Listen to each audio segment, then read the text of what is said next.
Entonces, hoy nos damos cita para estudiar un poco más a profundidad el estilo de la misión paulina, porque antes de sumergirnos en las cartas de Pablo, tenemos que entender cuál fue el estilo de misión de Pablo, cuál fue la estrategia que él utilizó para sembrar el evangelio. Y eso es muy importante para que entendamos el lenguaje que se emplea en las cartas y la dinámica que tenían precisamente las comunidades. Muy bien, entonces, ya estamos la mayoría, ya estamos llegando varios. Margarita, con las buenas tardes para ti, Carla María también. Entonces vamos a dar inicio a nuestra clase y como siempre lo hacemos, vamos a invocar la presencia del Señor para que nos acompañe en esta jornada.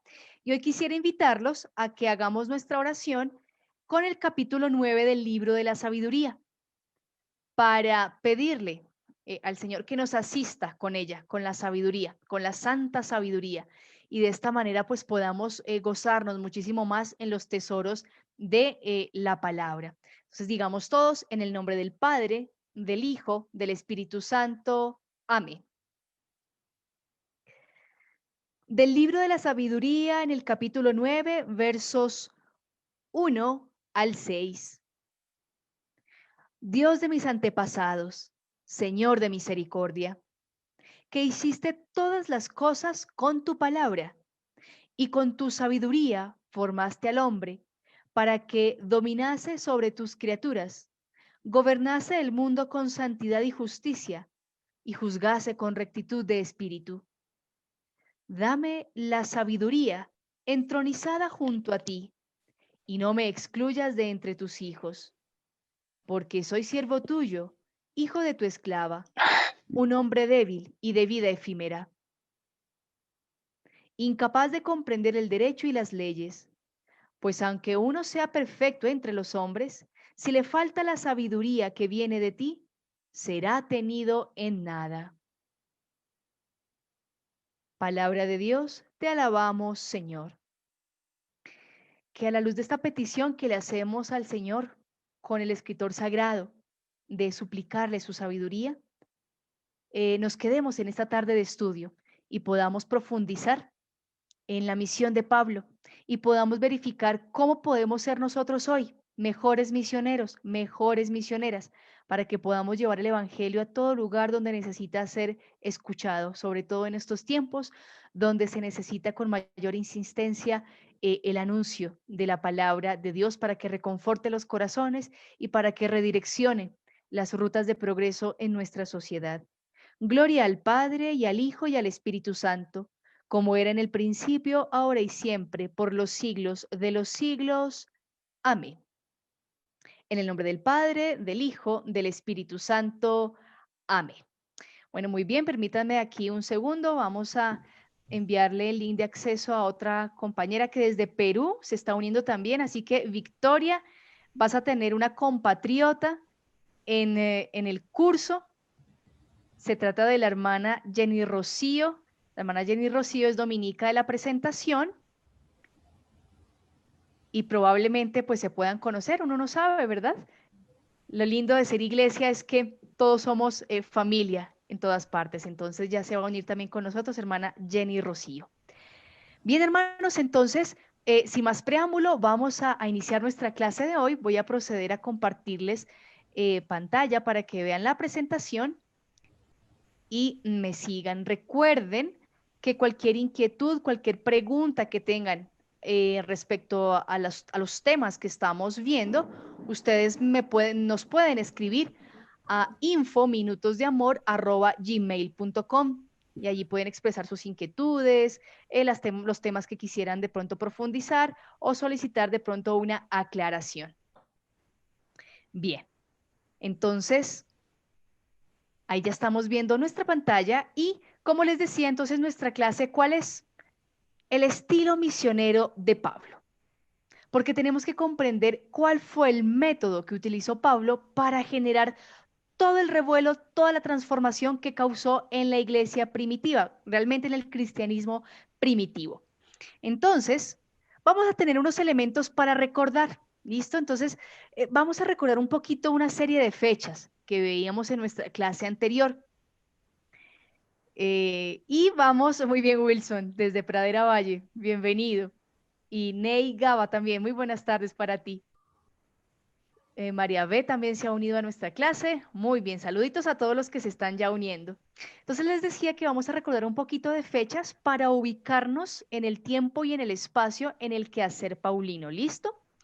Entonces, el esquema tradicional clásico que se ha manejado es que Pablo inicia su primer viaje alrededor del año 49, perdón, que en el año 49 es el concilio de Jerusalén y antes ya ha emprendido el primer viaje, pero siendo un poquito más juiciosos con la crítica histórica, eh, probablemente Pablo, el concilio de Jerusalén tiene más bien ocasión en el año 50 o 51 y para esta época ya Pablo había hecho su segundo viaje misionero. Entonces, según un esquema clásico tradicional, pues se ha entendido que en el año 50 o el 49 surge el concilio de Jerusalén, aquella reunión, para que ustedes recuerden, aquella reunión en la cual se comenzó a debatir, bueno, ¿qué les vamos a exigir a los gentiles que quieran iniciar el camino con nosotros de seguir a Jesús? ¿Les vamos a exigir la circuncisión o no? ¿Les vamos a exigir que sigan los ritos judíos o no?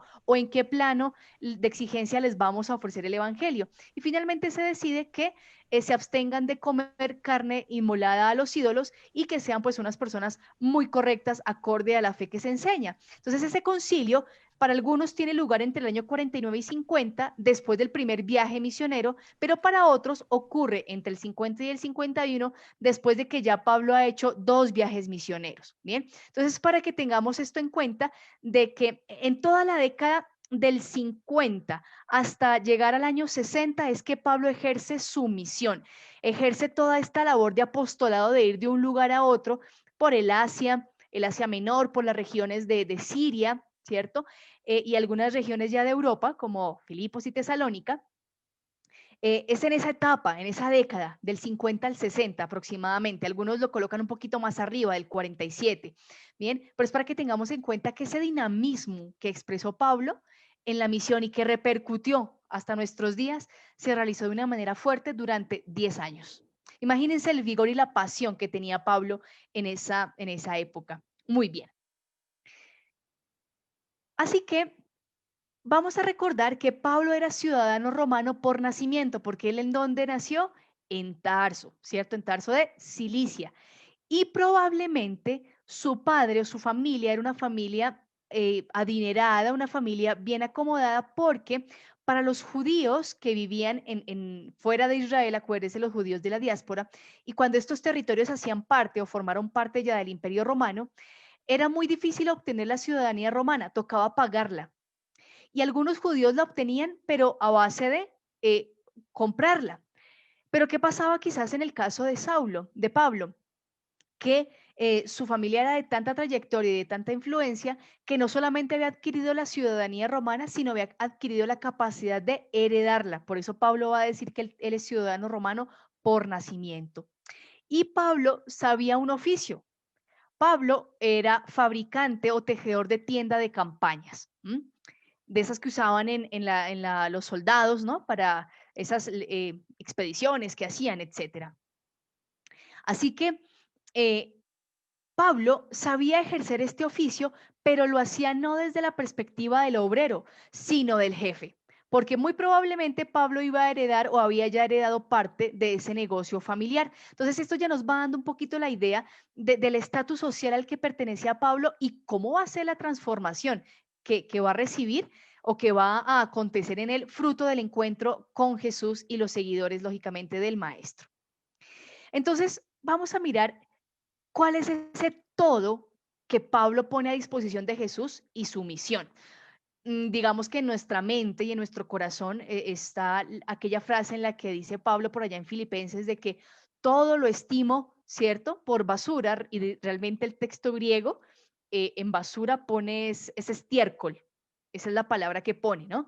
Entonces, todo para Pablo es nada comparado con el conocimiento de Jesús. Pero digamos que a veces ese todo que nosotros dejamos por seguir a Jesús, nos toca ponerle como un nombre concreto para saber la dimensión, ¿cierto? De la renuncia. Y en términos de qué estamos viendo que Jesús es lo máximo y es el centro de nuestra existencia. Así que, ¿cuál es ese todo que Pablo pone como en segundo lugar comparado con el conocimiento de Jesús y con el anuncio de su palabra? Primero, su formación cultural griega.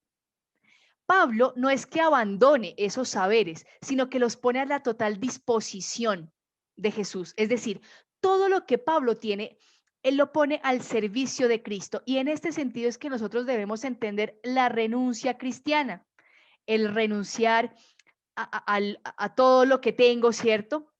Por el reino, renunciar a todo lo que soy por el reino. No es desposeerme en el sentido literal, sino es que todo lo que yo tengo a mi disposición, ya no lo pongo para que me sirva a mí, sino que lo pongo para que le sirva a Jesús y que Jesús sea el que dinamice y que gobierne, que sea el Señor de todo eso. Entonces Pablo hace este gesto. Y entonces su formación cultural griega, Pablo la pone al servicio de la evangelización. Pablo sabía griego. Pablo muy probablemente tenía conocimientos de latín, porque era un hombre bastante educado, ¿cierto? Y como él vivía en Tarso, era una zona de puerto, pues el bagaje cultural y de lenguas era bastante amplio. Así que él conocía la lengua griega, conocía perfectamente la retórica griega, las técnicas de la disuasión, y estaba muy en contacto con la filosofía griega, con cual probablemente Pablo tuvo un gran contacto, y no solo contacto, sino una cierta afinidad con la filosofía estoica, en aquello de la búsqueda de la perfección, de la moderación. En ese sentido, quizás Pablo estuvo también muy influenciado por esta filosofía. Ahora, el oficio como artesano, como fabricante de telas, sí, de tiendas de campaña, perdón. Pablo es capaz de poner esto al servicio de la evangelización. ¿Por qué? Porque Pablo va a usar su conocimiento para trabajar en favor de los otros. Entonces Pablo va a dejar su posición de dueño, de comerciante, quizás famoso, con alta clientela, y se va a bajar a la condición de obrero. Adicionalmente, Pablo va a dejar en un segundo plano el sentirse orgulloso quizás de ser ciudadano romano, y se va a sentir orgulloso de ser un embajador de Cristo. Y también el conocimiento total que tenía Pablo de las escrituras, ¿cierto? De la Torá, de sus técnicas de interpretación, no las va a usar Pablo para autoelogiarse, sino que las va a colocar al servicio de la evangelización para explicar, para mostrar cómo en Jesús se cumplen las promesas contenidas en lo que nosotros llamamos hoy Antiguo Testamento, y cómo Él es la plenitud, ¿cierto? De la acción de Dios en todos. Así que fíjese que este todo de Pablo es un todo con nombre propio, y sería un bonito ejercicio a nivel personal en un día de retiro que ustedes le dieran el nombre a sus todo, de todo lo que ustedes son, y decir, mira, yo por Cristo, mi todo lo he puesto a su disposición. ¿Y qué es mi todo? Mi negocio familiar, mi profesión como odontóloga, mi gusto por la literatura, bueno, en fin. Sería muy bonito que ustedes hicieran el inventario de cuál es el todo y cómo ese todo está ahora al servicio de Cristo y la evangelización. Muy bien. Así que, como les decía, Jesús le cambió radicalmente la vida a Pablo, y hace 8 días veíamos esa hermosa escena, ¿cierto? En Hechos de los Apóstoles, capítulo 9, de cómo Jesús logra confrontar la agresividad de Saulo y lo transforma. Y en vez de perseguidor, lo convierte en el mejor aliado, en uno de los mejores y los grandes aliados. Entonces, Pablo pasó de ser un patrón, ¿cierto? Un dueño de un negocio, de una autoridad reconocida y respetada a nivel religioso, a nivel intelectual, pasó a ser de alguien dueño de bienes e influyente en las élites religiosas, también intelectuales y mercantiles, porque recuerden ustedes que, sobre todo en Hechos de los Apóstoles, se nos recalca mucho que Pablo tenía grandes influencias en el Sanedrín. Entonces era una persona bastante influyente y verdaderamente respetable en la élite social. Él, por Jesús, cambia todo esto, por Jesús él cambia todo esto y asume, él cambia todo esto, ¿cierto? Y asume una vida nueva. Pasa de ser patrón a un trabajador asalariado, a trabajar con sus manos. Adicionalmente, pasa a ser servidor en sus comunidades. Antes las perseguía. gracias a Jesús se va a convertir en servidor. Y va a ser una persona pobre, no solo de espíritu, sino también a nivel monetario, porque Pablo no va a manejar riquezas ahora, sino que su riqueza va a ser Cristo y eso es lo que él va a compartir con los demás. Y además va a estar fuera de las élites y va a ser considerado como algo poco aceptable en la sociedad, pero Pablo asume esto por amor a Jesús, porque él va por un bien superior que ha descubierto en quién, en Cristo. Ahora súmenle lo siguiente, Pablo, por su decisión de seguir a Jesús, inmediatamente, ¿qué sucede? Queda excluido de su comunidad judía. Imagínense si en estos tiempos alguien que cambia, qué sé yo, de orientación política, que cambia de algún enfoque, supongamos, ¿cierto? Los demás lo rechazan, los demás dicen, mírenlo, y tanto que hablaba, y tanto que decía, y ahora se fue para allá con esos o con esas, y ahora está con tales ideas. Si eso hoy en día lo vivimos, ¿cierto? ¿Cómo será en la época de Pablo? ¿Y cómo sería la actitud de sus hermanos judíos al decir, pero si él antes estaba persiguiendo a los cristianos, a los seguidores de Jesús, cómo es que ahora se convirtió en uno de ellos?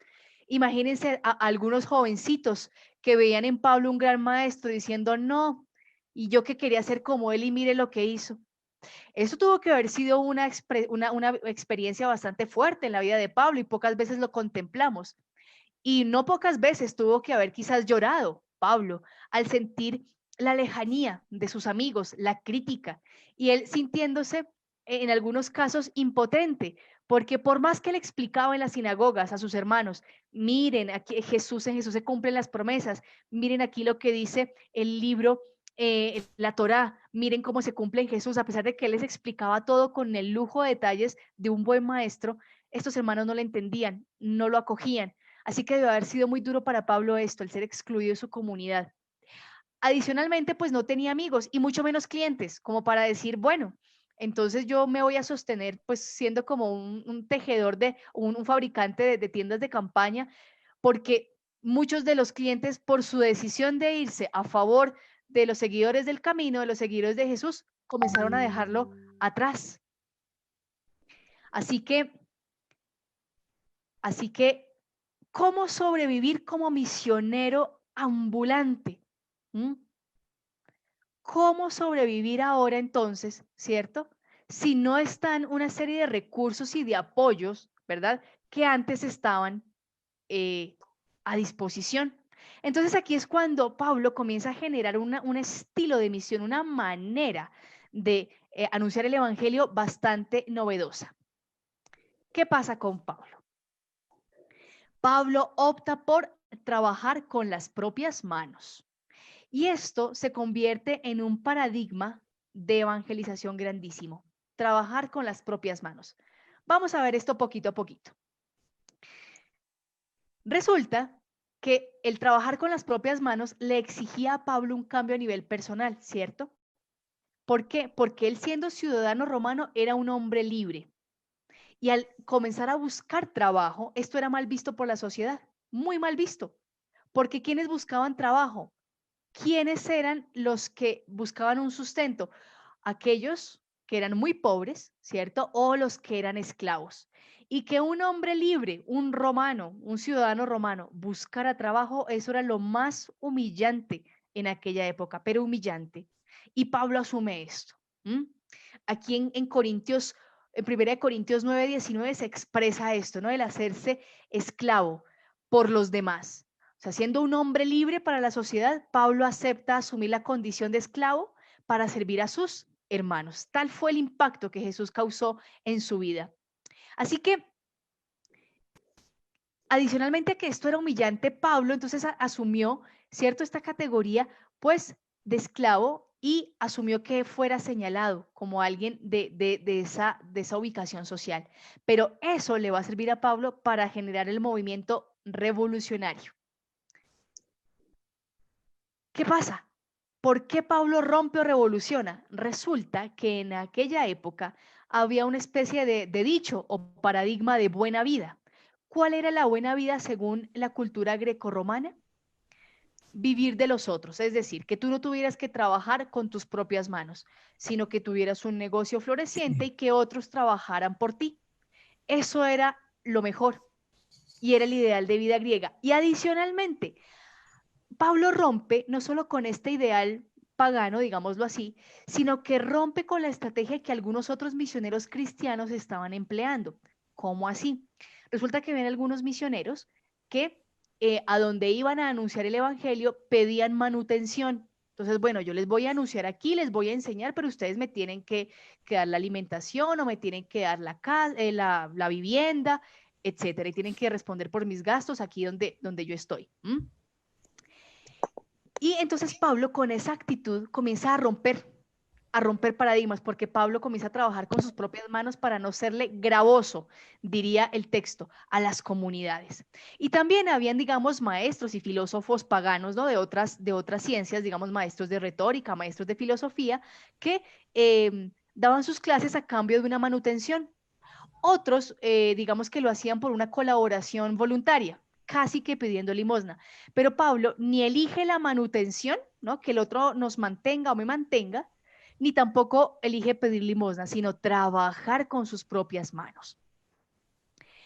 Ahora, ¿qué pasaba? En la sociedad griega era más importante el desarrollo intelectual. Una persona con grandes dotes en retórica o grandes dotes en filosofía era más apreciado que el artesano, porque el artesano se veía como una persona de baja capacidad, ¿cierto? Entonces era más importante mostrar capacidad discursiva, capacidad de una mente abierta, una mente productiva, que otro tipo de oficios. Eso es lo que yo les decía. Habían otros filósofos y maestros ambulantes que pedían dinero a cambio de las enseñanzas. Entonces, este ejercicio de trabajar con las propias manos, fíjense con todos los paradigmas que rompe. Y por eso el proceso de evangelización que realizó Pablo resultó muy, muy renovador y bastante novedoso, porque fue en las estructuras bajas de la sociedad donde comenzó a cundir la palabra del Señor. No fue en las élites, sino en los más bajos, en aquellos que eran despreciados por la sociedad, allí comenzó. Así que los invito a que constatemos esto en Filipenses 4, 10 al 20, para que veamos aquí un pequeño elemento. ¿Les parece? Entonces vamos a ir a Filipenses.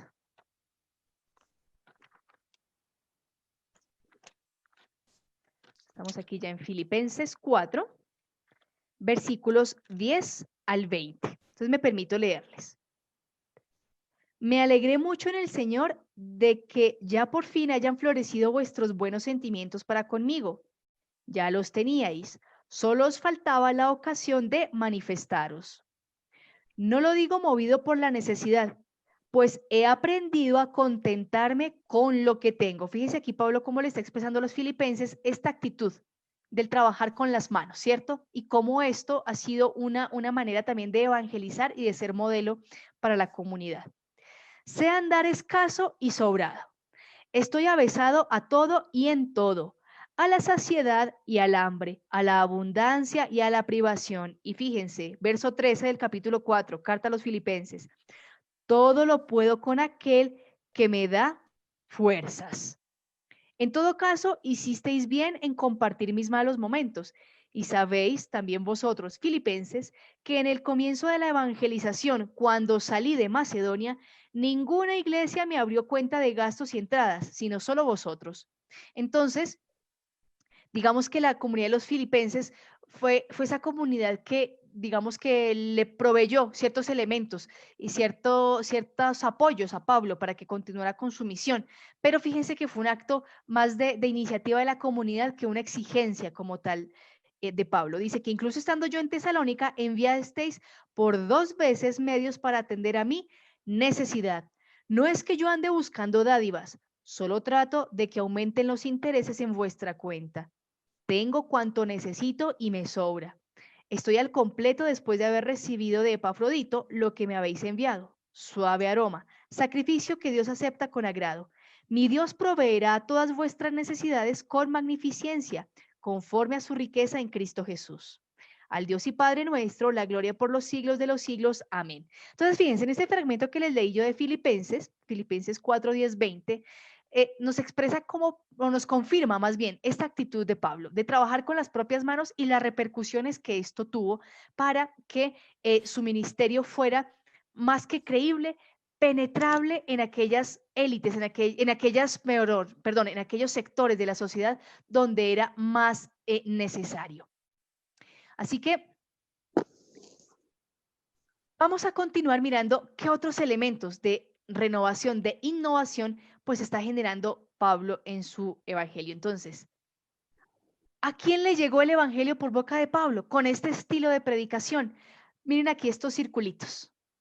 Le llegó a esclavos, a asalariados y a las mujeres, a estos tres elementos de la sociedad, los que estaban quizás en el estrato más bajo. ¿Mm? Bueno, en la cultura grecorromana, quizás la posición de la mujer no era tan drástica como lo era en la cultura hebrea, en la cultura judía, pero ciertamente que las mujeres, digamos que no podían participar abiertamente en lo público, en la romana. ¿Mm? Entonces, a estos tres sectores de la sociedad llega el evangelio por boca de Pablo. ¿Por qué a los esclavos? Porque Pablo, con su actitud de buscar trabajo, de hacerse uno con aquellos que están sufriendo, se ponía a la par en cuanto a luchar por la vida, a entender las necesidades de aquellos a quienes acompañaba. Por eso, los primeros que van a acoger el mensaje de Pablo no son las grandes élites de las ciudades a las que él visitó, sino son los esclavos, los asalariados y las mujeres. ¿Mm? Ahora, esto hacía creíble, ¿cierto?, la predicación de Pablo y desafiaba nuevamente, como les decía, el status quo de la época. Si en aquella época era algo de gran importancia la intelectualidad, ¿cierto?, el conocimiento, Pablo propone que no hay mayor conocimiento que la cruz de Cristo. Y esto hace sentir orgullosos, hace sentir elegidos e importantes a estos que la sociedad tenía invisibilizados. Si en aquella época griega el honor era tener una buena familia, ¿cierto? Tener bienes, tener un puesto de importancia, Pablo va a decir, pues el honor para nosotros es ser expertos en caridad y compasión. Ese es el verdadero honor. Y el comportamiento, ¿cierto? Que va a ser realmente importante, porque recuerden ustedes que también en la filosofía griega el ethos, ¿no? La ética era algo bastante importante. Pablo va a decir, pues el verdadero comportamiento y la verdadera ética cristiana no está en simplemente cumplir normativas, sino en vivir con justicia y honestidad. Esta es la verdadera ética cristiana. Así que con toda esta enseñanza del anuncio de Jesús, ¿cierto? Que hace Pablo en estos, sobre todo en estos estratos de la sociedad, les ayuda a cambiar de mente a estas personas y decirles, ustedes no son los parias de la sociedad, ustedes han sido elegidos por Dios para algo grande. Y fíjense que Pablo aquí hace una restitución de dignidad de estas personas, porque aquellos que la sociedad tenía invisibilizados, Pablo les dice, ustedes son totalmente visibles y son los primeros que Dios ve, porque Dios está de parte de ustedes, de aquellos que han sufrido injusticias, de aquellos que se ven marginados, de aquellos que se están viendo privados de una vida digna. ¿Mm? Entonces, fíjense cómo el movimiento de Pablo comienza a cundir, comienza a generar un revuelo de manera pronta. ¿Por qué? Porque ya muchos esclavos tenían otra concepción de sus señores, no en tanto que se rebelaran, sino que comenzaban a tener comportamientos distintos, ¿cierto? Y ya no andaban con la cabeza agachada, sintiéndose lo peor, sino que andaban con la cabeza erguida, sintiéndose lo mejor porque habían sido adquiridos al precio de la sangre de Jesús. Entonces esto, fíjense que no era un discurso simplemente de empoderamiento, sino que era el sentirse desde adentro profundamente amados y reconocidos.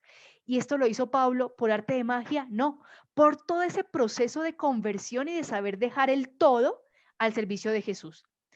Pablo, para poder hacer este anuncio, se tuvo que sentir esclavo, se tuvo que sentir asalariado y tuvo que sentir lo que sentían las mujeres a nivel de desprecio, a nivel de rechazo y marginación.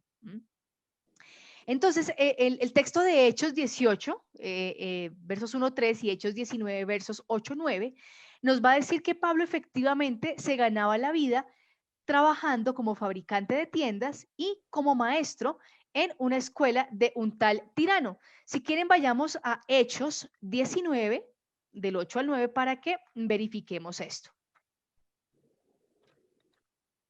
Entonces, fíjense ustedes aquí en Hechos 19, 8, 9, lo que nos va a decir. Dice, Pablo frecuentó la sinagoga durante 3 meses. ¿En dónde? En Éfeso. Ahí están en Éfeso. En ella hablaba con valentía y discutía acerca del reino de Dios, intentando convencerles. Pero como algunos se obstinaban, no se dejaban persuadir y hablaban mal del camino ante la gente. Él rompió con ellos y formó grupo aparte con los discípulos. Recuerden ustedes que Pablo en su misión en medio de los gentiles o en medio o fuera de Israel, llegaba primero a las sinagogas, a los lugares donde los judíos se reunían para iniciar por ellos. Pero siempre estos hermanos, una gran mayoría se oponía y no le ponía cuidado, no le creía a su mensaje. Así que por eso Pablo siempre terminaba optando por la conformación de una comunidad, quizás con algunos pocos judíos que habían entendido, que habían aceptado el camino, pero la gran mayoría eran paganos. ¿Mm? Entonces esto está pasando en Éfeso. Y dice que diariamente se organizaban debates en la escuela de Tirano. Esto duró 2 años, de forma que pudieron oír la palabra del Señor todos los habitantes de Asia, tanto judíos como griegos. Bien, entonces fíjense ustedes que Pablo no se quedó de brazos cruzados y a la vez que predicaba también trabajaban. Y lo que les decía yo, recuerden que solo los ciudadanos romanos hacían parte del pueblo, solo el ciudadano romano, el resto era llamado como peregrino. Y estos peregrinos, o sea, los esclavos, los extranjeros, los mendigos que había también en esa época, ellos no tenían ni voz ni voto, simplemente no existían.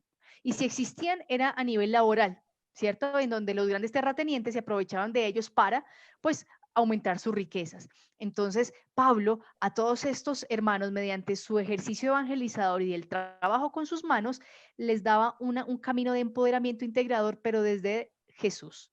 Y por eso hacía visibles y dignos a aquellos que para la sociedad del momento simplemente no existían. En este punto podemos preguntarnos nosotros, en nuestro proceso evangelizador, ¿hacia dónde le estamos apuntando? ¿Será que estamos haciendo esta labor de que mediante el anuncio de Cristo y mediante la manera en que yo lo anuncio, estoy dándole dignidad y visibilidad a aquellos que la sociedad de hoy quiere mantener ocultos o quiere simplemente negar su existencia? Porque nosotros podemos estar haciendo algo que el Papa Francisco lo planteaba en su encíclica Evangelii Gaudium, ¿no? Y es que quizás estemos ya ahondando demasiado en una pastoral de la conservación. Entonces nos mantenemos nosotros, los que ya creemos, ¿cierto? Entre los que ya sabemos cómo es el asunto, pero no lanzamos las redes a aquellos que están fuera, a aquellos que están necesitando de esta vida de misericordia, de justicia, de sentirse una nueva persona, digna, completa, íntegra, delante de Jesús. Así que el modelo de Pablo nos da varios indicios de cómo en esta iglesia del siglo XXI dejemos atrás esa iglesia o esa evangelización al estilo de la conservación, del que conservemos no solo nosotros y nos lancemos a la alegría del evangelio, como lo decía el Papa Francisco, y romper esas fronteras invisibles, las fronteras quizás de los estratos sociales o las fronteras quizás de las competencias entre parroquias. Uno piensa que no, pero eso se da. Competencias entre parroquias o competencias entre grupos parroquiales. Entonces, ¿cuál grupo parroquial es el que mejor sobresale con el padre, el que más hace eventos, etcétera? Hay que romper todo ese tipo de barreras para que hagamos una evangelización auténtica. Y pensemos, ¿cómo sería para nosotros hoy trabajar con nuestras propias manos? ¿En qué sentido nuestro quehacer evangélico nos permite acercarnos a aquel que está invisible en la sociedad, a aquel que necesita ser restaurado, que necesita ser reconocido? En nuestros contextos, diariamente vemos muchas personas a quienes muchos intentarían borrar del mapa, ¿cierto? O bien porque no tienen riquezas, o bien porque por diferentes avatares de la vida, con responsabilidad o no, se han visto desprovistos de recursos, de cultura, ¿cierto? De mujeres, hombres maltratados, violentados, marginados, pero que están necesitando que alguien les diga, tú vales. ¿Y por qué vales? Porque Dios te creó y vales porque Dios te pensó desde el principio de los tiempos para que fueras una persona feliz. ¿M? Y esto no debe sonarnos como a discurso de empoderamiento quizás de otras líneas, ¿cierto? Sino que es un discurso en el que ayudamos a restablecer a la dignidad de la persona desde adentro, desde su esencia, porque eres imagen y semejanza de Dios. Y si eres imagen y semejanza de Dios, tienes todo el derecho de ser quien eres. Y eso implica vivir bien, vivir aseado, vivir aseada, vivir en un entorno en el que no te maltraten, tener acceso a una educación, tener acceso a unos servicios públicos. ¿M? Todo eso, hermanos, implica también el Evangelio, porque el Evangelio nos debe llevar a transformar la vida humana, a hacer precisamente la vida realmente humana, como la quiere Dios. Entonces, fíjense que todo esto generaba un movimiento, un boom grandísimo en lo que estaba haciendo Pablo, porque adicionalmente ya no eran las sinagogas, ¿cierto? Los puntos de reunión de la comunidad, porque al recibir el rechazo de estos judíos de la diáspora, ¿por qué optaba Pablo? Porque los hogares se convirtieran en las iglesias. ¿M? Y hermanos, ¿qué estamos viendo hoy en día por esta situación de confinamiento? De nuevo estamos replicando esas acciones de la iglesia doméstica, de cómo inició. En los hogares se celebra la fe, en los hogares se enseña la palabra, en los hogares se reúnen los creyentes para revisar la vida, el ver cómo ayudamos a fulanito o a sutanito, mirar qué cositas nos están como dañando la armonía, ver cómo respondemos ante los retos de la sociedad, ver cómo nos unimos para no caer en la trampa del dinero fácil, de las venganzas, del desprecio al más vulnerable, en fin. Entonces, en esa época los hogares se convirtieron en verdaderas casas de evangelización. ¿M? Adicionalmente, las mujeres allí tenían un rol interesante, porque Pablo designaba a muchas como diaconisas, como servidoras, y la diaconía implicaba el servicio de la mesa, no solamente la distribución de alimentos, sino el ayudar a preparar, el compartir de la fracción del pan. Implicaba también que eran mujeres dotadas de buena doctrina, ¿m? Para enseñar a los demás. Entonces, eran miembros activos de la misión evangelizadora. Para Pablo, mujeres y hombres no tenían un rango. Ah, es que mejor los caballeros por tal cosa o mejor las damas por tal otra. No, para Pablo todos eran servidores. Absolutamente eran todos servidores. Y en la carta a los romanos incluso va a llamar a algunas de las mujeres que le colaboraban como apóstoles. Entonces, fíjense que para Pablo este proceso que hace el Señor en él le ayuda a quitarse una cantidad de prejuicios que tenía quizás en su interior de hacer divisiones, ¿no? En que unos valen más que otros. No, para Pablo, desde Cristo, todos tienen igual dignidad y todos son igualmente responsables y destinatarios de la misión de anunciar a Jesús. Así que las mujeres también tenían roles de liderazgo y de enseñanza al interior de la comunidad. En este sentido, había igualdad de dignidad y misión en Cristo. No había diferencia, miren, entre quiénes, judíos o gentiles. No había diferencia entre judíos o gentiles. No había diferencia entre esclavos o libres. Y no había diferencia entre hombres o mujeres. Para Pablo todos eran hijos de un mismo Padre, redimidos por Cristo.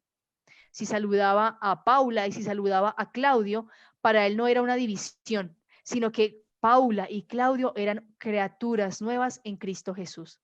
Entonces, fíjense ustedes en Gálatas 3, 27, 29, que Pablo lo explica muy bien en la carta a los Gálatas. Fíjense ustedes, dice, porque todos los que fuisteis bautizados en Cristo, de Cristo os habéis revestido. Imagínense, revestirse. Así como el sacerdote cuando va a celebrar la Eucaristía, él se reviste con los ornamentos y es una expresión visible de que él se está revistiendo de Cristo. Nosotros desde nuestro bautismo, todos nosotros, también hacemos eso mismo. Es como si Cristo fuera nuestro ornamento desde el bautismo y Cristo nos reviste. Y por eso cuando la gente nos ve, nos tiene que ver como, uy, miren, allá va un cristiano, allá viene una mujer que sigue a Jesús, allá viene un joven que le entregó su corazón a Cristo, porque estamos revestidos de Cristo. Entonces, como estamos revestidos de Cristo, a quien vemos cotidianamente es a Cristo en la persona del hermano. Es Cristo que está en mi madre, en mi padre, en mi hermano, ¿cierto? Incluso en aquel que me ofende. ¿Por qué Cristo está en aquel que me ofende? porque Cristo está clamando desde adentro de aquella persona que me está haciendo mal. Ayúdalo, ayúdalo para que deje de hacer el mal. Desde allá Cristo me grita, ayúdame, ayuda a sanar a este hermano. Entonces, por eso Cristo ha de ser todo en todos, porque desde el vulnerable, desde la persona que está herida y por eso me agrede, desde allá también Cristo me está diciendo, ayudemos a este hermano, ayudémoslo a salir adelante. Entonces, como estamos revestidos de Cristo, por eso ya no hay diferencia entre judío ni griego, porque ya tenemos algo que nos iguala entre todos, y es que estamos revestidos del mismo. Es como si tuviéramos toda la piel de Jesús, la vestimenta de Jesús. Por eso tampoco hay esclavo ni libre, no hay hombre ni mujer, porque todos sois uno en Cristo Jesús. Y cuando el Padre te mira a ti y me mira a mí, nos ve a nosotros revestidos de Cristo. El Padre ve en nosotros a su Hijo. Por eso es importante que nuestra vida espiritual, ¿cierto? Nosotros no le bajemos el ritmo ni a la conversión, a la oración, a una vida espiritual profunda, a actos de caridad realmente sinceros, porque de esa manera es que mantenemos el revestimiento de Jesús. De lo contrario, se va desgastando, se va destiñendo. Y por eso ahí está la gracia sacramental. Cada vez que nosotros nos confesamos, ese revestimiento de Cristo se recompone, vuelve con todo su esplendor. Entonces, todos sois uno en Cristo Jesús. Y si sois de Cristo, entonces sois descendencia de Abraham, heredero según la promesa. Fíjense este camino tan bello que hace Pablo. Bautizados en Cristo, de Cristo nos hemos revestido. Todos tenemos la ropa de Cristo. O sea, quien me ve a mí, ve a Cristo. Y si yo veo a mi hermano, tengo que ver allí también a Cristo. Por eso tengo que tratarlo con cuidado, con suma reverencia, porque en mi hermano está también Jesús, ¿cierto? Y si entonces somos revestidos de Cristo, todo lo de Cristo nos acoge. Somos totalmente acogidos en Cristo. Y entonces si Cristo desciende de Abraham, nosotros al estar revestidos de Cristo también descendemos de Abraham y también somos herederos según la promesa hecha a Abraham. Entonces fíjense cómo Pablo aquí, hablándole a los Gálatas, que los Gálatas eran gentiles, ¿cierto? Cristianos provenientes de la gentilidad, les está diciendo ustedes por el bautismo en Cristo ya se asumen totalmente, Cristo los asume en totalidad, su historia completa es asumida en Cristo, porque cuando Dios Padre los mira a ustedes, ve a su Hijo en ustedes. Entonces, en Cristo que muere, todo aquello que genere discordia, todo lo que genere división, lo que genere apatía. Entonces, si esto lo tenemos claro, hermanos, ¿a qué cuento viene nosotros andar en disputas de competencias? Es que yo tengo que ser mejor que fulanita, tengo que ser mejor que ser mejor que sutanito, tengo que ganarle a tal empresa, o sea, mi empresa tiene que ganarle a tal otra. ¿Por qué andamos en esas competencias si ya tenemos lo mejor? Hemos sido agraciados en lo mejor, en ser revestidos de Jesús. ¿Qué son esos pensamientos en que nos decimos a nosotros mismos, no, yo tan feo, no, yo tan fea, yo qué voy a conseguir que alguien me dé, así sea un saludo? No, no, no. Si estás revestida, estás revestido de Cristo, tienes la mayor belleza dentro de ti. ¿A qué cuento viene a competir entre comunidades, a generarnos envidia, a buscar venganzas? Esto cae. Cuando nos revestimos de Cristo, estas cosas tienen que caer. Ahora, si bien este es un ideal precioso, ¿cierto? Y allá tenemos que llegar, digamos, necesario aclarar que el movimiento paulino o este estilo de enseñanza paulina, pues no escapó a las limitaciones de la cultura. Debemos tener en cuenta que Pablo se movía de todas maneras en un entorno donde habían ciertos patrones de comportamiento y en los que, a pesar del ideal que se tenía, pues muchas veces no se conquistaba en su totalidad, ¿cierto? Porque había una serie de dificultades propias de la cultura. Nosotros en la carta a los Corintios vamos a encontrar, por ejemplo, situaciones a nivel de familia muy difíciles en las que una persona se casa, si no estoy mal, con la mamá de su esposa fallecida. Entonces hay un caso ahí de incesto. Eso cuando veamos Corintios lo vamos a ver bien. Sí, si no me falla la memoria, ese es el caso. Y en Primera de Corintios se trata ese tema. Y Pablo les dice a ustedes, ¿cómo admiten ese tipo de cosas entre ustedes? ¿Cómo así que hay unos que acolitan esas cosas? No, miren, ya les cuento. Es Primera de Corintios, capítulo 5, versículos 1 y siguientes. Dice Pablo en los Corintios, Primera de Corintios: por todas partes se oye hablar de una inmoralidad que se practica entre vosotros y que no se da ni entre los gentiles, imagínense. Se dice que uno de vosotros, o sea, uno de la comunidad cristiana de Corinto, vive con la mujer de su padre. Ese es el caso, que vive con la mujer de su padre, o sea, con la madrastra. ¿Mm? Entonces, ese tipo de cosas, ¿cierto? A pesar del ideal que yo les acabo aquí de plantear y que Pablo pues promulgaba, pues muchas veces por impedimentos mismos de la cultura o de resistencias humanas a la conversión, pues lógicamente no se llegaba a ese punto ideal, pero eso no quiere decir que no sea posible, ¿no? Todo es cuestión de esforzarse y de ser conscientes. Ahora, también habían otras situaciones respecto al liderazgo en las comunidades. Se presentaban discordias, se presentaban envidias entre ciertos líderes. Unos hablaban mal de otros y Pablo tenía que entrar ahí a mediar de que mire que estos no peleen, fulanito, yo lo envío a que mire a ver, calme los ánimos allá. Entonces, ciertamente el movimiento paulino no escapó pues de las limitaciones de la cultura. En la línea también del liderazgo femenino, ¿no? Si bien Pablo tenía una mirada bastante amplia, en la misma carta a los Corintios, pues en el capítulo 7 se nos va a relatar una dificultad en que habían mujeres que eran muy líderes y eso estaba causando problemas en los hogares porque los esposos estaban acostumbrados a decir yo soy el que mando en el hogar, pero al encontrar liderazgo y autonomía y esa capacidad de iniciativa propia femenina, pues comenzaron los choques. Entonces Pablo tiene que entrar a mediar de que sí, todos somos iguales en Cristo, pero a ver, mujeres, vamos a regular un poquito esto. Recuerden que ustedes tienen tales funciones, recuerden ustedes, varones, esposos, que tienen esas otras funciones, para tratar como de mediar las cosas, porque Pablo pues no pudo llevar a plenitud, ¿no? Todo el ideal que él tenía de iglesia, en el que todos, en el que no hubiese diferencia entre unos y otros, y todos estuvieran igualmente capacitados para ejercer las funciones dentro de la misión. ¿Mm? Entonces, si ustedes les dejo ahí por curiosidad para que miren la primera carta a los Corintios en el capítulo 7, donde se va a notar esto. Y digamos que hay una dificultad también para algunos en que las mujeres enseñen. Entonces, Pablo aquí va a decir, bueno, vamos a tratar de modular esto. Las mujeres que no anden como con tantos retoques, más bien como sencillas. Bueno, en fin, eso hace parte también de la cultura de la cual, pues, el anuncio del Evangelio no escapaba. Bien, pero nosotros no debemos perdernos en lo circunstancial, sino mantener siempre en nuestra visión y en nuestra mente y en nuestro corazón hacia el ideal que le debemos apuntar. Y es que en Cristo todos somos nueva criatura y todos somos igualmente dignos, ¿cierto? Delante del Señor. Y en ese sentido, pues se tienen que dar también las posibilidades para participar de los procesos de evangelización, ¿no? Sin estigmatizar y sin marginarnos unos a otros.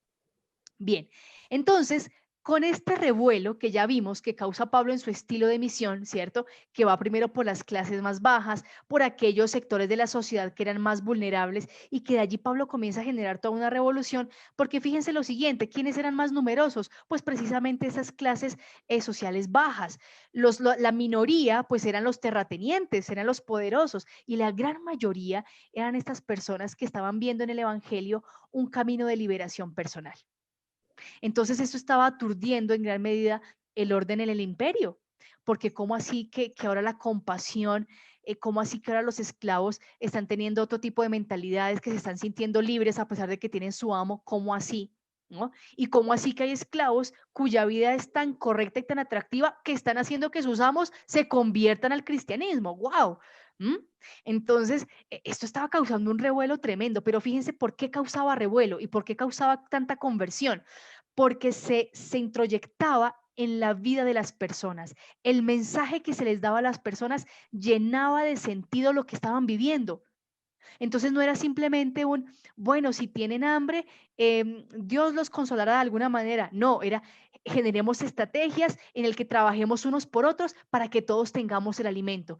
E incluso el que menos tenía era capaz de compartir. Entonces fíjense que la enseñanza de ser misericordiosos unos con otros no era simplemente de palabra, sino que era un acto en el que se involucraba toda la comunidad, y porque se veían esos efectos y se veían esas cosas como tan tangibles, era que el movimiento de Pablo comenzó a tomar tanta fuerza, porque se veía que lo que se decía se vivía y que lo que se predicaba en nombre de ese tal Cristo, ¿no? Que muchos decían, ¿no? Ese nombre, muchos están siguiendo a ese tal Cristo, pues lo que se decía de ese hombre se hacía vida en las comunidades, porque si a la luz de la enseñanza de ese hombre se hablaba de caridad, de amor, de respeto y de justicia, eso se comenzaba a ver en las comunidades y por eso habían conversiones. Entonces, todo esto hace que Pablo pues comience una dinámica evangelizadora muy importante e inicie sus viajes misioneros. Probablemente alrededor del año 40 después de Cristo es que Pablo inicia toda su dinámica, ¿cierto? Evangelizadora fuera no solamente de Palestina, sino fuera de la región siria y llega al Asia Menor y finalmente llega a Europa. En Hechos de los Apóstoles, en el capítulo 13, hasta el capítulo 14, versículo 28, se nos va a narrar este primer viaje. ¿En qué consistió, qué lugares visitó Pablo en este primer viaje? Miren, el texto nos dirá, ustedes consultan el texto, pero el texto nos dirá que Pablo y Bernabé, los dos, salen de Antioquía.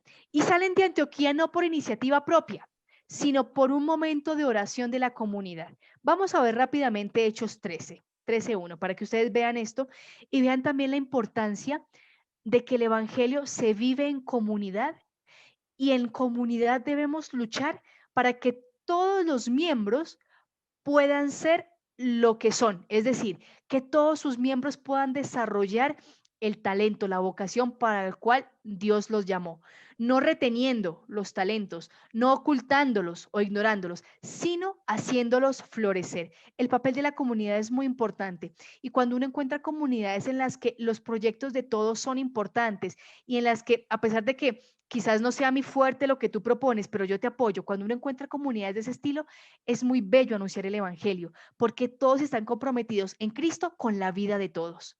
Y en una vida en comunidad parroquial, en comunidad familiar, comunidad religiosa, cuando todos se comprometen en nombre de Cristo con la vida de todos, el testimonio que van a dar hacia afuera va a ser realmente creíble. Pero ¿qué hacemos nosotros? Que decimos que amamos a Jesús y damos todo hacia afuera, pero en la casa somos unos villanos completos, pues ese testimonio carece de fuerza, carece de verdadera capacidad de transformación.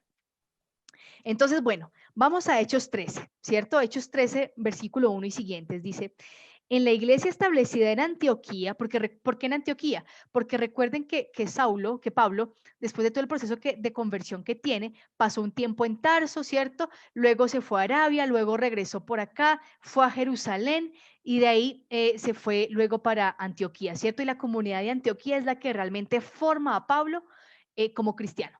Es la comunidad de Antioquía la que lo nutre, la que le enseña cómo entender a Jesús. Y él a su vez, a la luz de los conocimientos que tiene, pues va haciendo hallazgos cada vez mejores, ¿no? Y va desarrollando una misión muy bonita en Antioquía. Entonces dice que en esa iglesia habían profetas y maestros. Miren, Bernabé, Simeón, apodado el Negro, Lucio de Cirene, Manajén, hermano de leche del tetrarca Herodes, y Saulo. ¿Mm? Entonces, entre esos maestros y profetas estaban Bernabé y Saulo. Bernabé encabeza la lista, o sea que Bernabé era el líder de esa comunidad de Antioquía. Y Saulo está al final, ¿bien? Mientras estaban celebrando el culto del Señor y ayunando, dijo el Espíritu Santo, sepárenme a Bernabé y a Saulo para la tarea que he decidido encomendarles. Entonces, después de haber ayunado y orado, les impusieron las manos y los enviaron. Fíjense qué gesto tan bonito el de esta comunidad. Ora por sus hermanos y capta la obra que el Espíritu está haciendo en ellos. Y captan que es hora de que Bernabé y Saulo no se queden para siempre en Antioquía, sino que están listos para que vayan a otros lugares. Y la comunidad es la que envía y la comunidad es la que delega y apoya ese envío. Entonces, este primer viaje de Pablo, fíjense dónde comienza, en Antioquía, luego aquí a Seleucia, ¿cierto? Atraviesan aquí el Mare Nostrum, aquí, ¿cierto? Por el mar Mediterráneo. En una noticia o un datico, en aquella época se navegaba en cercanías a la costa porque las embarcaciones no eran muy resistentes. Entonces hacer quizás viajes como en este sentido, ¿no? Atravesando así, era muy peligroso, muy aventurado. Entonces se navegaba siempre bordeando las costas. Y eso hizo también que ciertos lugares fueran privilegiados para que Pablo llegara a anunciar, sobre todo por su cercanía a los puertos y demás. Entonces, de Antioquía pasan a Seleucia y luego pasan a la isla de Chipre. En la isla de Chipre pasan una temporadita en Salamina, luego en Pafos, de ahí pasan a Perge, miren aquí ya en Panfilia, ¿cierto? En la región de Panfilia. Esto ya por acá ya va siendo región del Asia Menor, por aquí, por estos laditos, ¿no? Entonces llegan a Perge, Antioquía de Pisidia, mírenla aquí arribita, Antioquía de Pisidia, que es diferente a esta Antioquía, ¿no? Esta es Antioquía de Pisidia. Luego van a Iconio, a Listra y luego van a Derbe.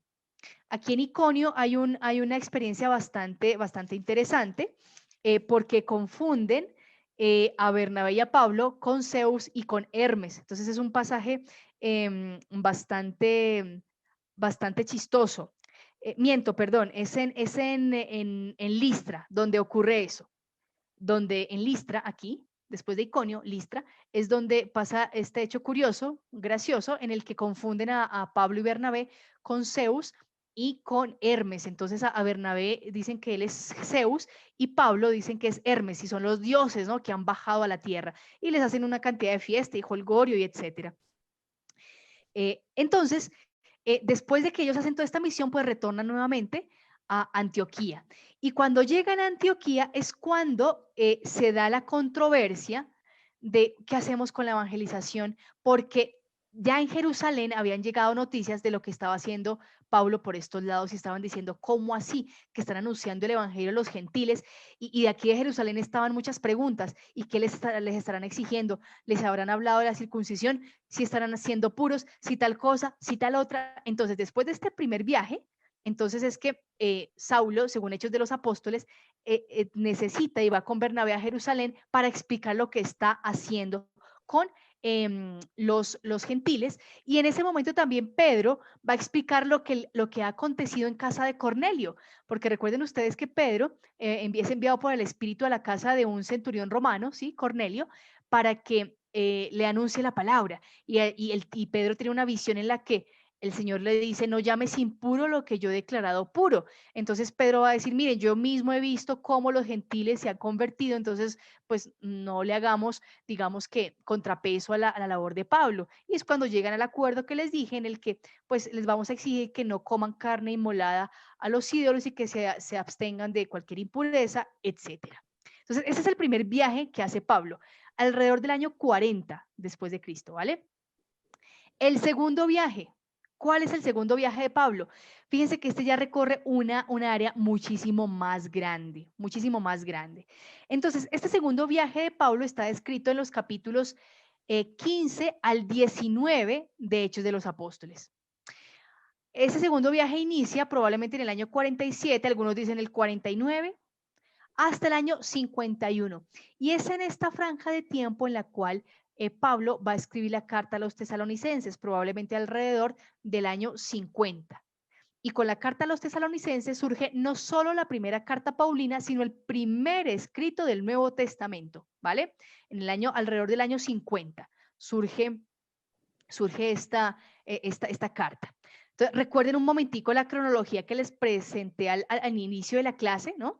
Donde les decía la cronología tradicional y la crítica. Entonces, recuerden que para el año 47 ya es que se está iniciando este segundo viaje, por eso hay razón de poner la carta a los tesalonicenses hacia el año 50, porque hacia el año 51 Pablo va a estar en Corinto y después de ahí ya regresa y va hasta Jerusalén. Entonces, ¿en qué consistió ese segundo viaje de Pablo?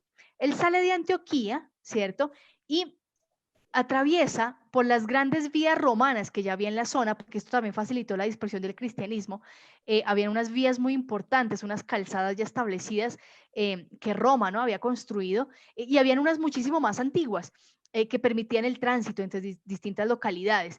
Entonces, Pablo va de Antioquía a Derbe, a Listra, a Tróade, pasa por todos estos lugares, ¿cierto? Llega aquí a Tróade, mire aquí esta parte, Tróade, y luego pasa a Samotracia, ¿sí? Y llega a Europa.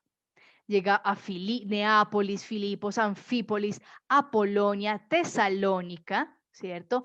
Berea, Atenas, que es donde va a pasar este episodio en el que Pablo da su discurso en el Areópago de Atenas, ¿cierto? Y de Atenas va a pasar a Corinto, luego a Cencreas, y de aquí va a dar otro viajecito a Éfeso, a la ciudad de Éfeso, y aquí luego ya va a retornar a Cesarea y luego a Jerusalén. Entonces, fíjense que en ese segundo viaje, Pablo alcanza una zona muchísimo mayor de lo que hizo la primera vez.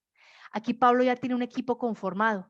Aquí en ese segundo viaje ya va con Silas, es decir, con Silvano, va también con Timoteo, ya se está formando un equipo bien interesante y doquier va llegando Pablo y forma comunidad, allí va dejando organizada la comunidad, donde hay una serie de servidores, donde se está estableciendo en la casa de quien se van a reunir. Y fíjense aquí algo, Pablo nunca actuó solo, siempre trabajó en equipo, siempre.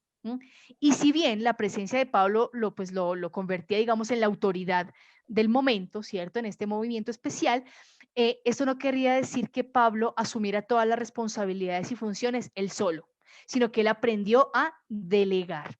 Y además Pablo tenía un carácter bastante volátil y bastante impetuoso, bastante apasionado, que para Pablo hubiera sido muy difícil quedarse muchísimo tiempo en una sola comunidad. Con esa sed que tenía Pablo de predicar, era muy difícil que se quedara en una sola comunidad, ¿no? Porque en él había una ansia grande porque todos conocieran el anuncio de Jesús.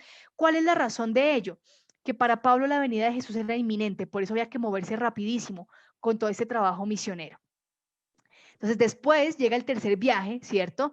En el año 52 al 57 aproximadamente, y en este viaje casi que se recorren todas las comunidades que ya había fundado Pablo. Entonces parte nuevamente desde Antioquía, ¿sí?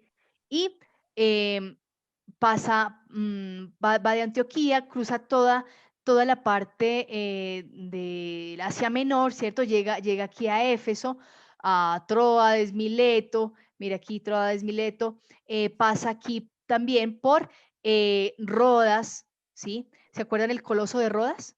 Mire, pero aquí está Mileto, ¿cierto? Éfeso, Mileto, pasa por Rodas, luego Pátara, Tiro, y después de estar aquí en Pátara, pasa nuevamente aquí a Tiro, luego Tolemaida, Cesarea y Jerusalén. Este va a ser el último viaje misionero de Pablo. Ustedes se preguntarán, ¿y estas otras ciudades qué pasa? Resulta que mientras Pablo se quedó en estas zonas, sus colaboradores llegaron aquí a las otras comunidades para visitar, para mirar cómo estaban, etcétera. Pero Pablo, él se regresa prácticamente solito y después se encuentra con los compañeros, ¿no? Y regresa después aquí a Jerusalén. En este tercer viaje es cuando tiene lugar aquella despedida muy triste en Éfeso, donde Pablo manda llamar a todos los presbíteros, ¿cierto? Todos los líderes de la comunidad. Pablo los espera aquí en Éfeso y llama a los presbíteros, ¿no? De toda la zona. Entonces, Pablo aquí en Mileto se despide, ¿cierto? Se despide aquí en Mileto, se despide de todos los presbíteros de Éfeso, probablemente de algunos otros de la zona, y les dice, de aquí ustedes ya no me van a volver a ver, porque ya de aquí yo ya sé que prontamente voy a ser encarcelado. Entonces, Pablo parte nuevamente y llega a Jerusalén, donde después va a ser arrestado y hacia allá la década del 60 es que va a ocurrir su martirio. Algunos colocan el martirio de Pablo al inicio del periodo de Nerón, otros lo colocan al final, ¿cierto? Entonces, por eso algunos dicen que Pablo muere o bien en el 64, otros en el 68, algunos lanzan otra fecha en el 60. Bueno, ustedes saben que muchas cosas en historia muchas veces son más bien como especulación, porque no hay un dato preciso, pero lo que sí se sabe es que murió en tiempos del emperador Nerón. Entonces, fíjense que la actividad de Pablo se concentró muchísimo en la zona del Asia Menor y de algunas zonas de Europa. El gran sueño de Pablo era llegar a Roma para evangelizar allí, porque Roma era el centro del mundo y si llegabas a Roma, pues llegabas al punto más grande. Pero Pablo va a llegar a Roma es encarcelado y él antes parece que envía una carta a la comunidad de los romanos que no fundó Pablo, sino que era una comunidad que ya estaba allí. Y muy probablemente en su estancia allí en Roma, cuando tiene la cárcel domiciliaria, es probable que haya tenido contacto con esta comunidad allí. Entonces, nuevamente, como para refrescar la memoria, ¿cierto? Aquí tenemos este esquema de la cronología paulina. Fíjense que aquí, como les decía, algunos críticos dicen que el martirio ocurrió en el año 60, otros dan otras fechas, 64, 67. Lo importante es que antes de la caída del Templo de Jerusalén en el año 70, ya Pablo había muerto y sus comunidades estaban, digamos que enfrentándose al reto de cómo continuar la vida. Entonces, aquí para seguir resumiendo estos elementos tan importantes en el estilo y la misión de Pablo, es de resaltar que Pablo nunca trabajó solo. Lo acompañaron Bernabé, Silas, Timoteo y muchos otros. Y siempre Pablo delegaba, como yo les decía. Ahora hubo unas colaboraciones muy especiales. El de una mujer en Filipos, Lida. Para la tradición de la iglesia, Lida fue la primera cristiana de toda Europa, porque Filipos está ubicado en Europa, ¿no? Y ella convirtió su casa en la primera iglesia de Europa, en la primera comunidad cristiana de Europa. En Hechos 16, 11, 15 se nos relata que cuando Pablo llega a Filipos, pues va buscando un lugar donde se reuniera la gente y él llega a un río. Y en el río habían varias mujeres lavando, pues haciendo las labores allí cotidianas.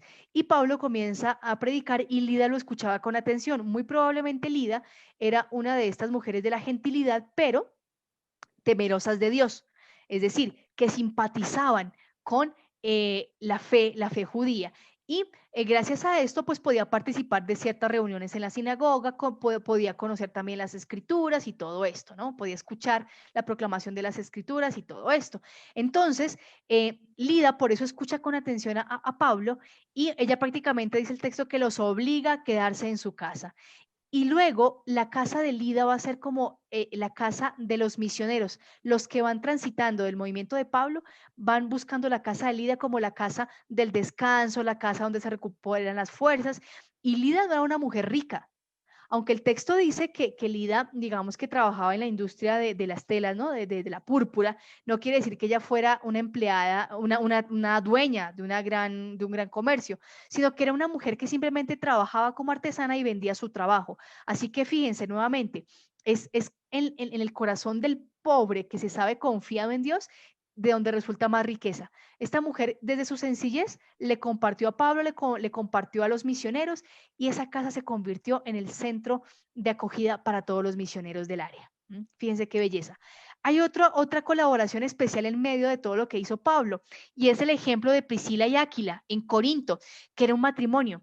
Ellos venían de Roma y llegaron otra vez a Corinto después de que el emperador expulsara a todos los judíos de Roma porque los acusó de un incendio, en fin, que había ocurrido allí en la ciudad.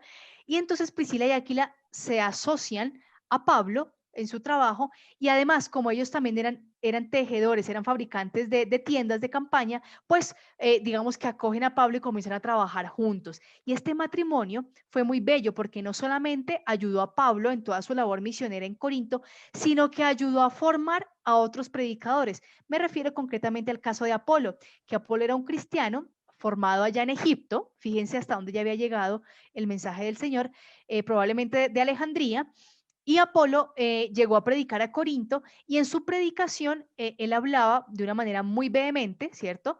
Porque Apolo era proveniente del judaísmo, era un judío estos de la diáspora y estaba muy bien formado en las escrituras, pero de manera excelente. Pero Apolo solo conocía el bautismo de Juan. Apolo no había sido instruido en el bautismo en Cristo. Entonces Priscila y Áquila, fíjense esta acción tan bonita. Escuchan la predicación de Apolo, se dan cuenta que es una persona que sabe y que sabe debatir desde las escrituras, pero se dan cuenta que le falta aprender un poco más. Lo acogen, le enseñan, Apolo se deja enseñar y luego lo envían a las comunidades diciéndole, mire, Apolo es de los nuestros, Apolo les va a ayudar. Eso lo encontramos en Hechos 18, versículos 1 al 4. Vemos el caso de Priscila y Áquila y el encuentro con Apolo lo encontramos ahí en el capítulo 18, versículos 24 al 28. Bien, entonces, esta pareja, Priscila y Áquila, son los que lo instruyen, ¿sí? Y le dan con una mayor exactitud en cuál es el mensaje de Jesús. Entonces, fíjense que en la comunidad de Pablo digamos desde este aspecto, no hay unos que busquen ser más que otros, sino que entre todos se ayudan, se corrigen y salen adelante. Entonces, después de este bagaje general que hemos hecho, estamos listos para iniciar el estudio de la primera carta a los tesalonicenses, que realmente hoy va a ser un abrebocas. Va a ser un abrebocas porque ya en 8 días vamos a trabajar con un poquito más de detalle unos de los textos. Pero como ustedes ya la leyeron, ustedes ya están bastante contextualizados con el tema de esta carta. Como ustedes se pudieron dar cuenta, en la carta a los tesalonicenses se resuelven ante todo preguntas respecto a qué pasa con aquellos que ya murieron sin ver la venida del Señor. Ellos también van a resucitar. ¿Cómo va a ser esto? ¿Cómo va a ser la venida del Señor? ¿Por qué se está demorando tanto? ¿Qué tenemos que hacer? Digamos que ese va a ser como la motivación grande que va a tener la escritura de esta primera carta a los tesalonicenses. Y es fruto de, digamos, el reporte que Timoteo, perdón, le regala a Pablo cuando Pablo envía a este joven a que vaya y visite Tesalónica y vea la comunidad cómo va. Entonces, la carta a los tesalonicenses es escrita alrededor del año 50. ¿Y se escribe cuándo? Cuando Pablo se hallaba en Corinto, en su segundo viaje pues misionero, ¿no? El que acabamos ya de mirar. Tesalónica, ¿qué era? Era una ciudad muy, muy, muy importante. ¿Por qué? Porque era la capital de Macedonia, ¿sí? Entonces aquí vemos el territorio de Macedonia y la capital como tal era Tesalónica. Miren la ubicación de Tesalónica, está al borde del mar. Por tanto, había un puerto y donde hay puerto hay comercio y donde hay comercio hay diversidad de lenguas, de religiones, de costumbres, ¿no? Y al ser una ciudad puerto, pues, y al ser capital, ¿cierto? Desde Macedonia, pues tiene que tener una infraestructura capaz de albergar a toda la cantidad de peregrinos que van a llegar, sea por comercio, sea por religión, sea por lo que sea. Así que en esta ciudad de Tesalónica no es una ciudad fácil de llegar a evangelizar por la pluralidad de cosas que existen. Quienes viven cerca de los puertos comprenden un poquito más esa situación, donde está el vendedor de pescado, donde está el vendedor de las telas, de los perfumes, de las fragancias, donde también está el palabrero, ¿cierto? El que a base de historias también se gana la vida, o el que hace un X acto teatral y gana unas moneditas, o sea, se ve una cantidad de cosas. Tesalónica era todo menos una ciudad tranquila y tenía pues de todo.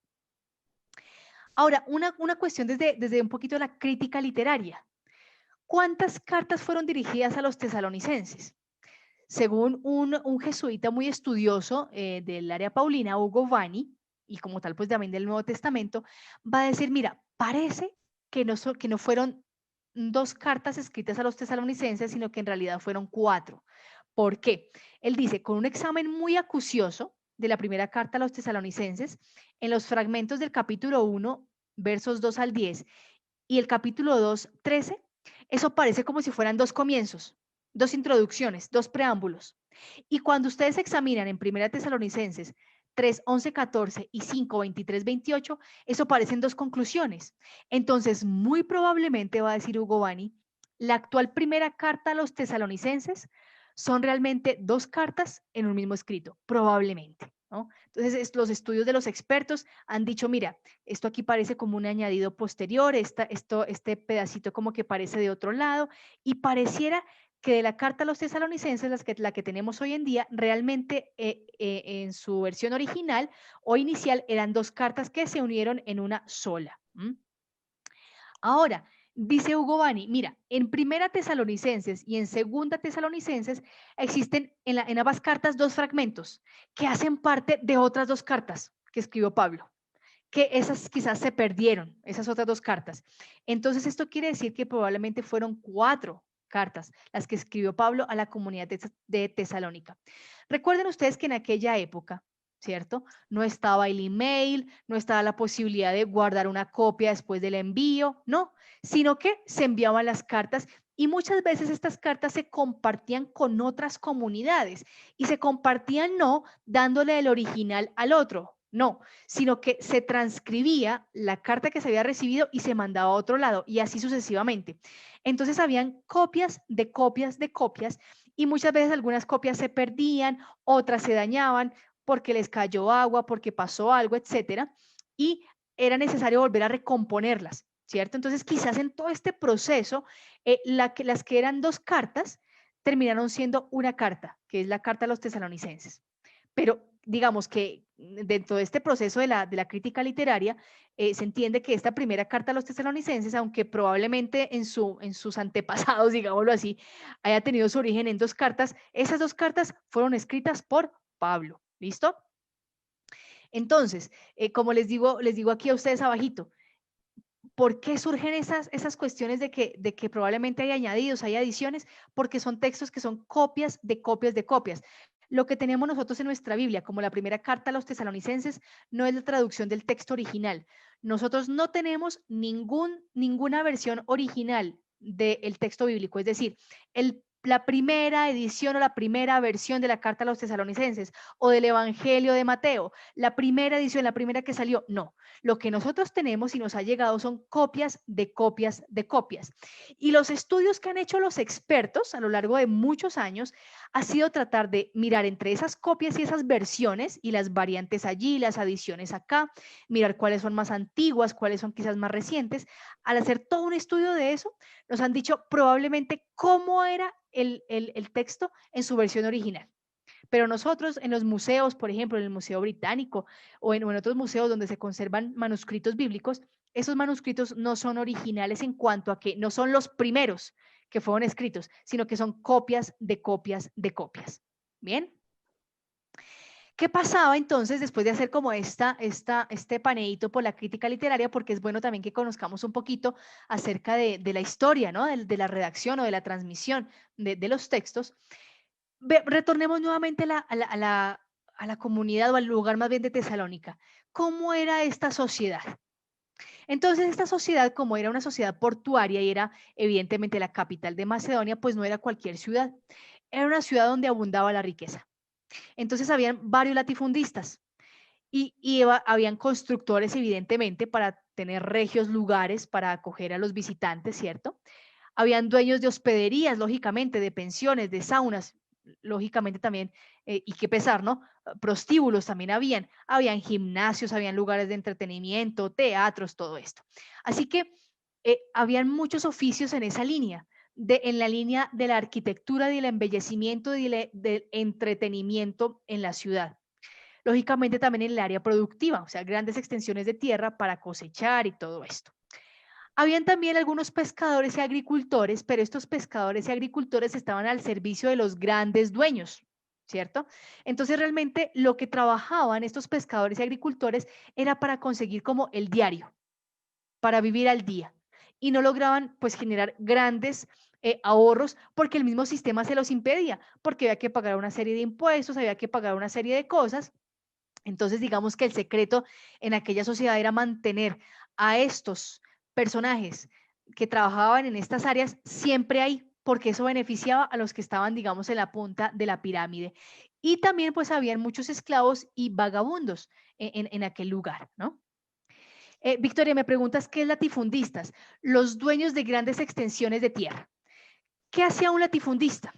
Tenía, digamos, su pedacito de tierra, ¿cierto? Y decía, yo tengo dinero y quiero comprar la finca o el terreno de al lado. Entonces, ¿qué hacía? Le compraba al campesino que tuviera esa tierra. Si el campesino quería o no quería vender, no importaba porque la latifundista terminaba apropiándose de esa tierra. Y así, una sola persona que antes poseía, voy a decir cualquier cosa, 100 metros cuadrados de tierra, ¿sí? Por esa acción latifundista y por el acaparar y acaparar y acaparar terrenos, terminaba poseyendo, qué sé yo, 1000 metros cuadrados, hectáreas, muchos terrenos. Entonces, esas personas y la tierra terminaba siendo posesión de muy pocas personas. Y entonces el agricultor que se vio obligado por deudas o por presión a vender su tierra, terminaba trabajando en ella, pero no como dueño, sino como un proletario. ¿Cierto? Y a la luz de lo que cosechaba tenía que pagarle al latifundista y de lo que quedaba, pues a buscar su sustento. Bien. Entonces, fíjense la desigualdad que esto generaba, porque la gran riqueza de la ciudad a nivel de construcciones, a nivel de negocios, a nivel de tierras, estaba concentrada en unos muy pocos que acaparaban todo.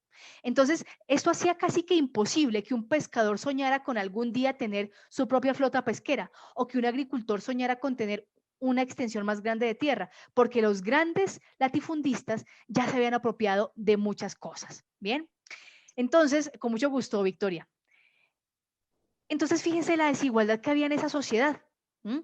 Entonces, si pudiéramos hacer una pirámide, ¿cierto?, de la sociedad de esa época, veríamos que en la puntita, ¿quiénes están? Políticos, magistrados, militares, latifundistas y comerciantes. Una porción muy pequeña de la población, pero que tenía prácticamente el 95% de la riqueza, ¿no? Algo similar a lo que vemos en nuestros días a nivel mundial, que hay muy pocas personas ricas, pero esas personas con lo que tienen casi que el 80-90% de la riqueza mundial, ¿no? Entonces la riqueza está mal distribuida. Lo mismo pasaba en Tesalónica, en aquella época. Menos mal que era en esa época, ¿cierto? Bien, ¿quiénes seguían en la escala social? Digamos, la clase media. ¿Quiénes eran los de la clase media? Los cobradores de impuestos, los funcionarios públicos, algunos militares de rango medio, algunos arquitectos, ¿cierto?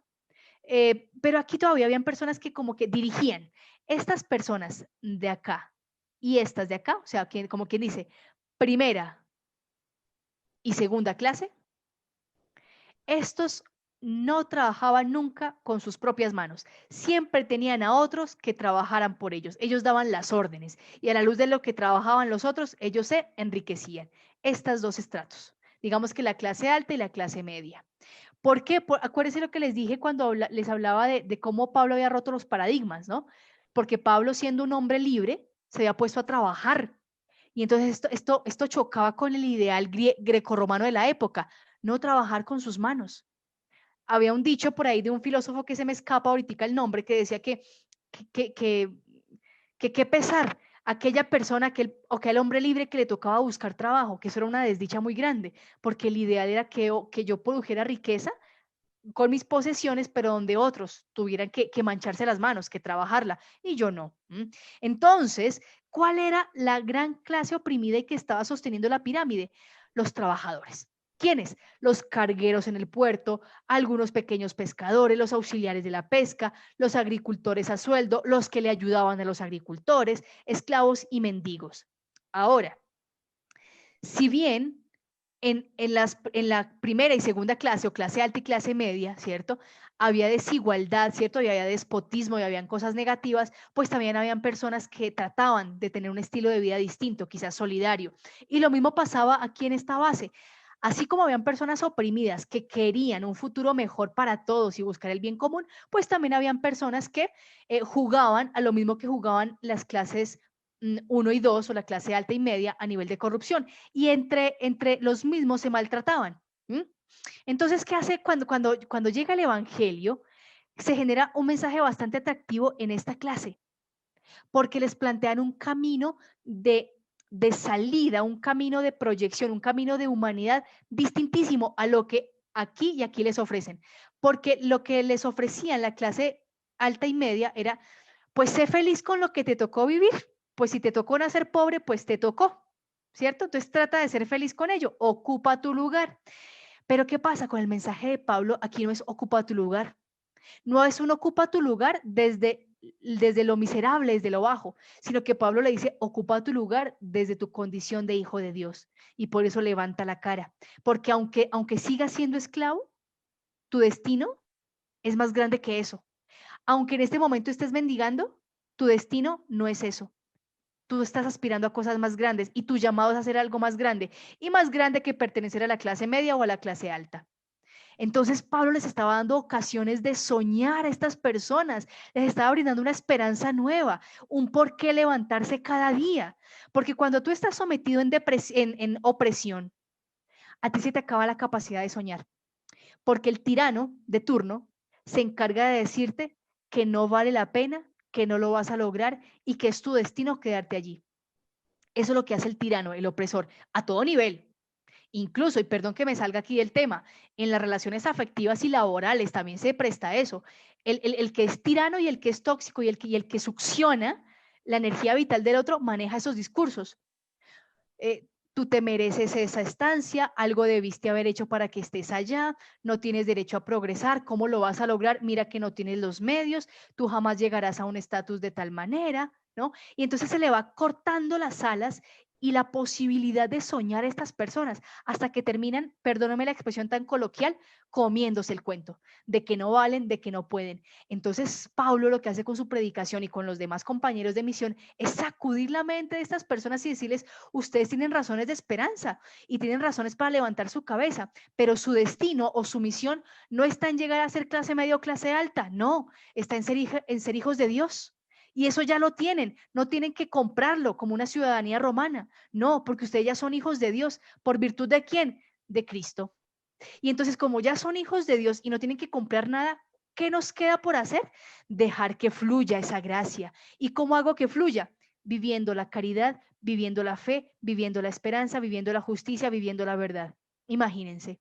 Entonces, dígame, ¿cómo no va a cundir el mensaje que transmite Pablo en estas clases sociales? Porque les está dando motivos para sonreír y sobre todo motivos para cambiar esta pirámide, no por otra pirámide, sino para generar una vida en circularidad, donde no haya alguien superior a otro, sino en donde todos seamos hermanos y todos seamos iguales, donde no haya diferencias entre ricos y pobres, sino que todos seamos hermanos. Entonces, claro, esto es un plan maravilloso y el Evangelio por eso es tremendamente revolucionario en el buen sentido de la palabra, porque nos ayuda a quitar las brechas que fragmentan a la humanidad. ¿Mm? Entonces, ¿quiénes conformaron la comunidad cristiana en Tesalónica? Ciertamente vamos a creerle al testimonio de Pablo, porque Pablo en Primera Tesalonicenses nos va a decir que quienes conforman la comunidad son personas realmente pobres y que desde su pobreza aprendieron a compartir, personas provenientes del paganismo en su mayoría, casi que en su totalidad. Hechos de los Apóstoles dirá que se unieron en Tesalónica a Pablo personas muy influyentes, que muchos judíos ¿no? se unieron a Pablo después de que lo escucharon en la sinagoga, pero quizás el testimonio que nos da Lucas en Hechos de los Apóstoles es un poco matizado, porque esto implicaría que personas influyentes de clase media fueron las que escucharon a Pablo. Pero según el testimonio del mismo Pablo, en Primera Tesalonicenses 2:9, son más bien de personas pobres que ingresaron a la comunidad y desde allí comenzaron a dar un viraje a su existencia y por eso los demás los miraban extraño y decían, a ellos algo les ocurrió, algo les cambió. ¿Mm? Y entonces para terminar, les dejo esto. Tesalónica, como ustedes saben, era una ciudad muy importante, como ya hemos visto. Y el que llegara a Tesalónica con un discurso debía llegar con buena presencia y con buen discurso.